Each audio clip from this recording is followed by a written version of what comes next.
Greetings. I'm Elaine Donlin, and my pronouns are she, her, and hers. Thank you for joining our annual LGBTQ service. That's lesbian, gay, bisexual, transgender, queer, or questioning plus. Today is also Father's Day, so a huge shout out to dads and father figures everywhere who have loved, nurtured, and supported us. Happy Father's Day. When we created the BCSF LGBTQ plus group 9 years ago, we were interested in fostering a space that would be truly open to people of all gender identities and expressions, where there would be comfort and awareness, and where one wouldn't find judgment and rejection. To create that kind of space often takes self-reflection, education, and questions. Some of you may have noticed that when I introduced myself earlier, I said my name and my preferred pronouns, she, her, and hers. I've come across this a lot over the years with my work within LGBTQ plus communities, but I realize that not everyone in our temple may have. So I'd like to briefly explain what it is and why it's important.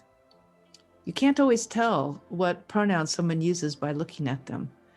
Often people make assumptions about the gender of another person based solely on the person's appearance or name.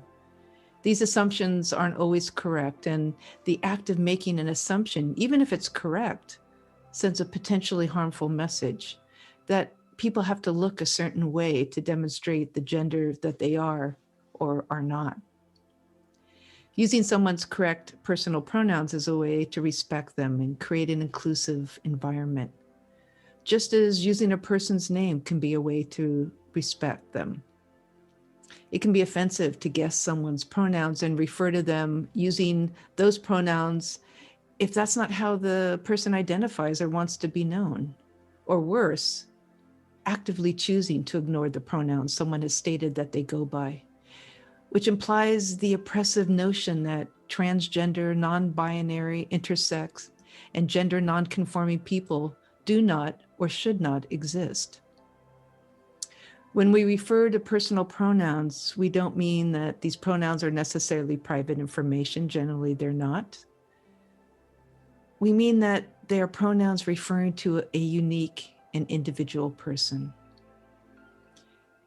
If we truly recognize our profound nature of interdependence, we can learn to shower loving kindness and compassion on one another and appreciate life just as it is.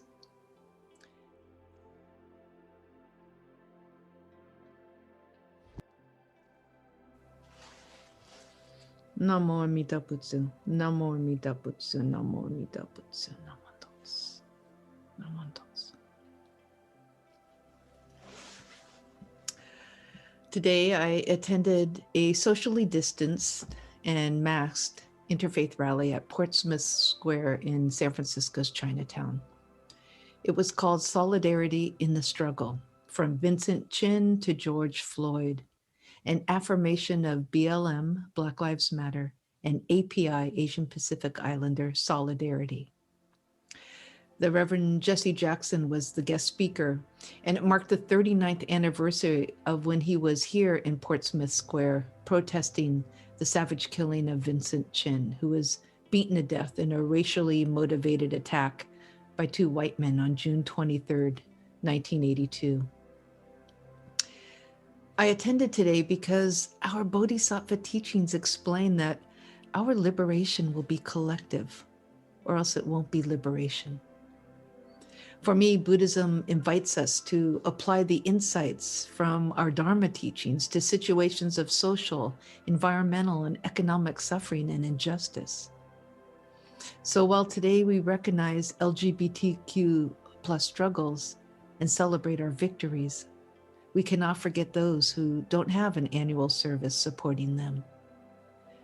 Caroline Cantillo wrote a piece a while back exploring the reality of identity.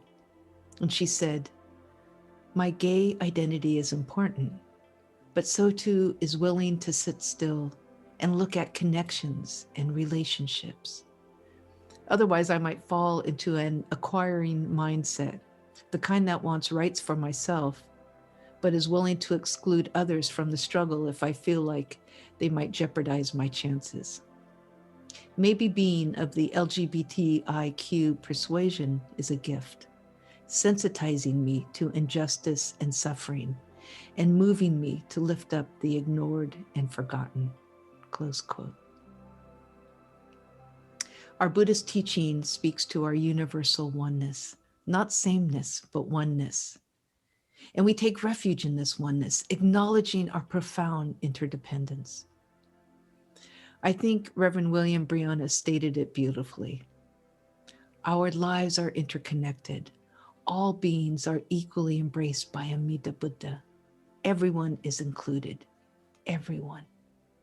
As Jodo Shinshu Buddhists, our goal is to awaken to the spiritual truth of interdependency and equality.